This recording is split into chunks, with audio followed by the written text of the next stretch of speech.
नमस्कार दोस्तों, मैं सोनम और आप देख रहे हैं आपका और हमारा पसंदीदा विषय से संबंधित ये क्लासेस। तो कैसे हैं आप सभी? मुझे उम्मीद है आप सभी अच्छे होंगे और आप अपनी तैयारी में पूरी लगन से जुटे होंगे। आज का दिन है 4 नवंबर।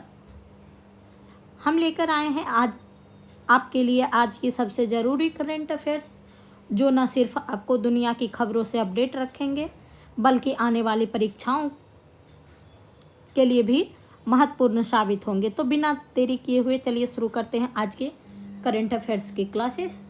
आज का साथ ही हमारी नेक्स्ट अपकमिंग क्लासेस है एनसीईआरटी भूगोल 6 to 12, जिसमें क्लास 6 को कंप्लीट करवा दिया गया है और कल से क्लास 7 की क्लासेस शुरू की गई है। तो चलिए शुरू करते हैं आज का हमारा ये करंट अफेयर्स। भारत ने 2025 एशियाई युवा खेलों में रिकॉर्ड पदक के साथ चमक बिखेरी। भारत ने युवा खेलों के इतिहास में बहरीन के मनामा में आयोजित 2025 एशियाई युवा खेल में अपने श्रेष्ठ प्रदर्शन किया।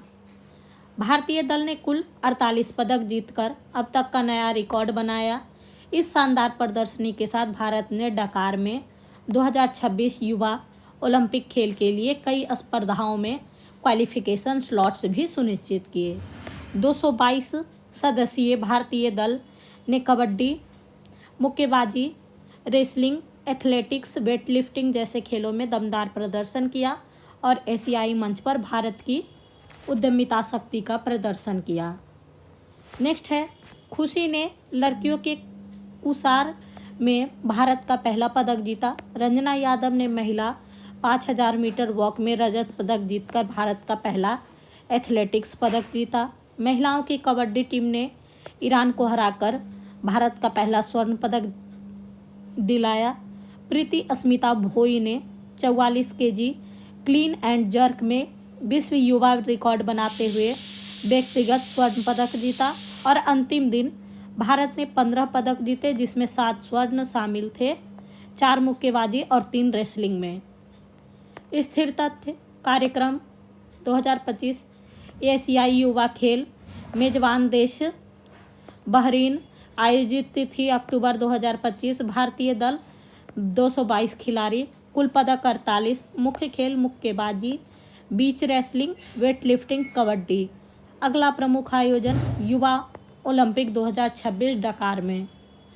नेक्स्ट है, समुद्री मत्स्य पालन जनगणना 2025 व्यास ऐप के साथ पूरी तरह से डिजिटल हो गई। भारत ने अपने समुद्री आंकड़ा तंत्र के आधुनिकीकरण की दिशा में एक बड़ा कदम उठाते हुए मरीन फिशरीज जनगणना 2025 की शुरुआत की, जो अब पूरी तरह डिजिटली रूप में संचालित होगा। इस जनगणना का शुभारंभ 1 नवंबर 2025 से शुरू किया गया।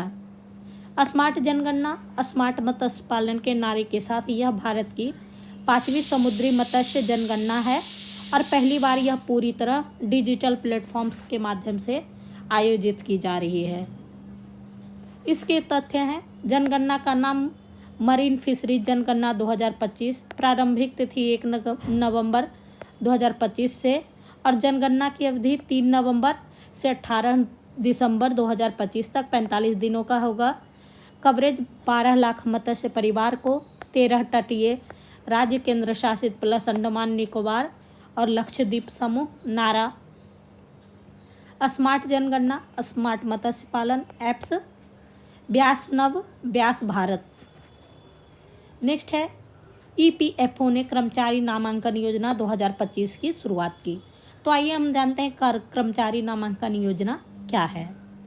जैसा कि आप सभी जानते हैं कि ईपीएफओ एम्प्लॉयमेंट प्रोविडेंट फंड है, तो यह हमेशा अपने एम्प्लॉय के लिए काम करेगा। इस योजना के अंतर्गत नियोक्ताओं को अवसर दिया गया कि उन पात्र कर्मचारियों का नामांकित करें जिन्हें ईपीएफ में शामिल नहीं किया गया था।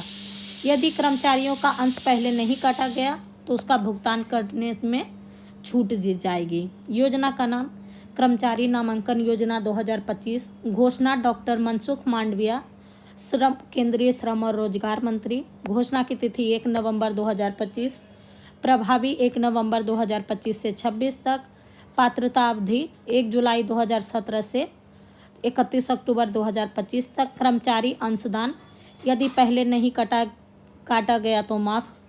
नियोक्ता अंशदान ब्याज सहित प्लस प्रशासनिक शुल्क प्लस 100 रुपये जुर्माने के साथ। जुर्माना प्रति 100 रुपये प्रति प्रतिष्ठान एकमुश्त।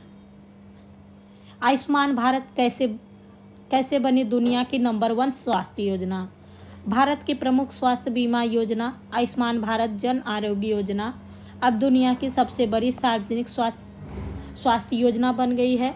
23 दिसंबर 2018 को शुरू हुई इस योजना के तहत अब तक 12 करोड़ से अधिक निम्न आय वर्ग के परिवार को प्रति वर्ष 5 लाख तक का कैशलेस स्वास्थ्य बीमा कवरेज उपलब्ध कराया जा रहा है। 28 अक्टूबर 2025 तक योजना के अंतर्गत 42 करोड़ से अधिक आयुष्मान कार्ड जारी किए जा चुके हैं। इसमें 86 लाख वरिष्ठ नागरिक भी शामिल है। यह उपलब्धि भारत के सर्वजन स्वास्थ्य कवरेज के प्रयासों का ऐतिहासिक मील का पत्थर है।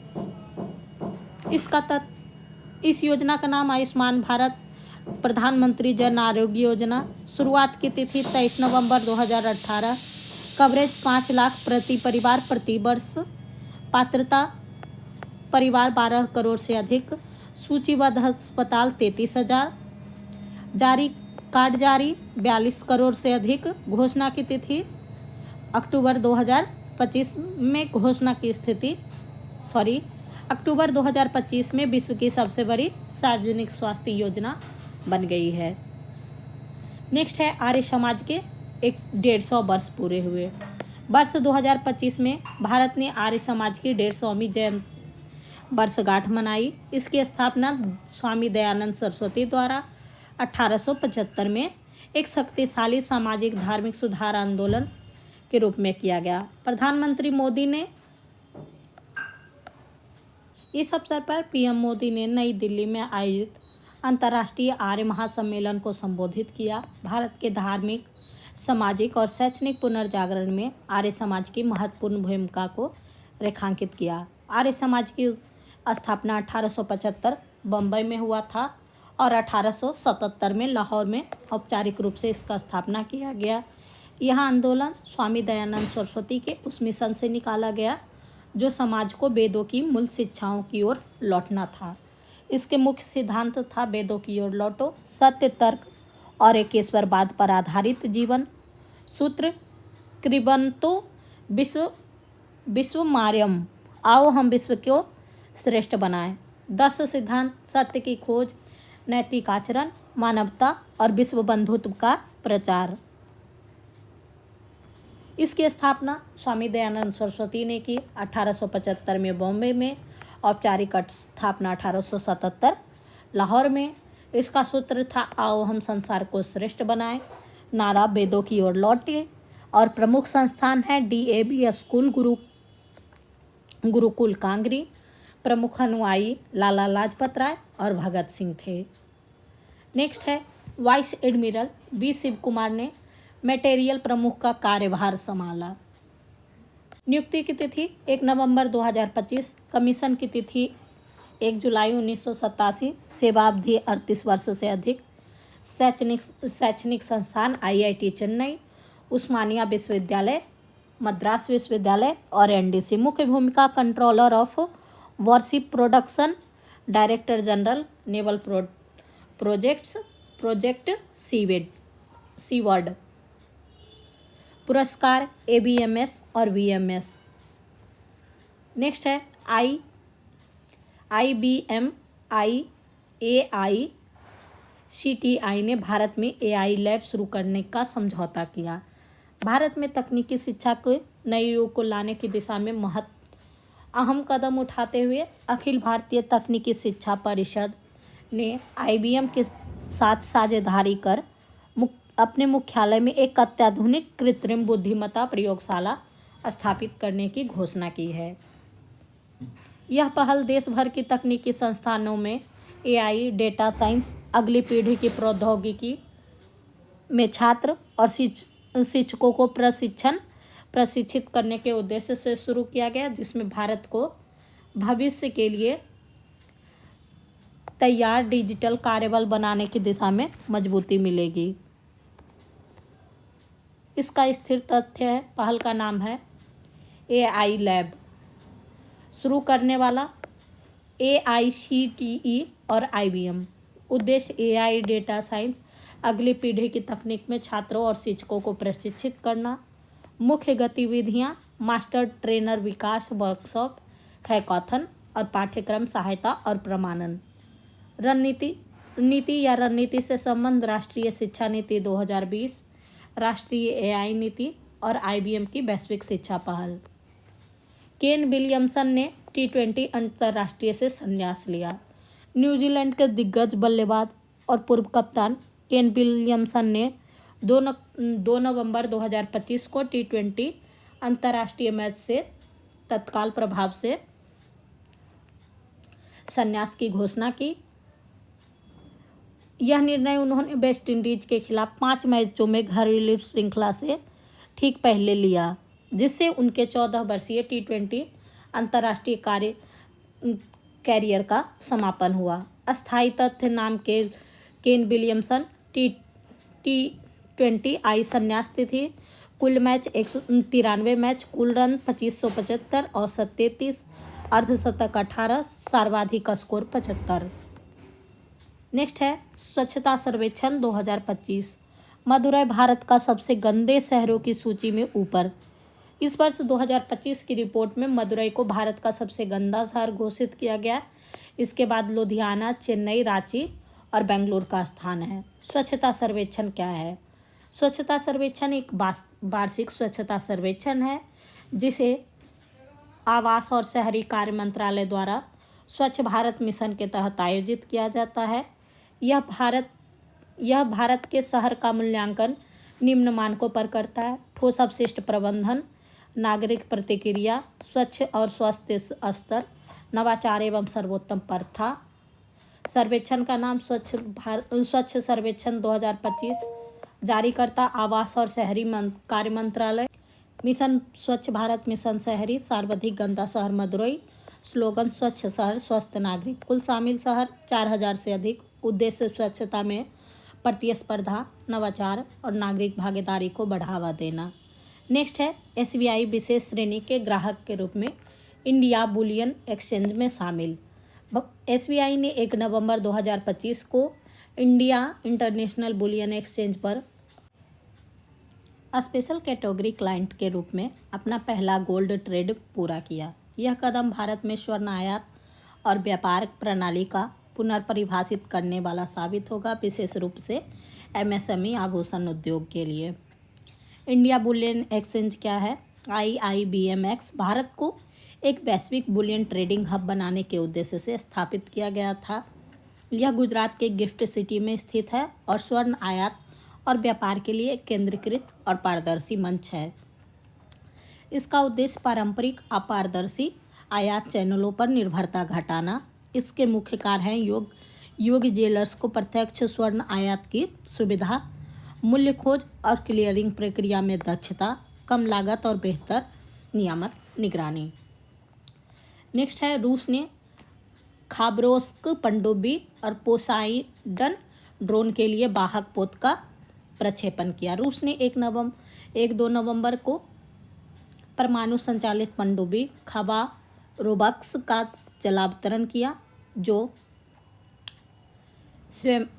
सेब्रोविंस्क स्थित सेवमॉश शिपयार्ड से लॉन्च किया गया। यह पनडुब्बी विशेष रूप से परमाणु संचालित मानव रहित अंडर वाटर वाहन पोसाइडन को ले जाने के लिए बनाई गई है।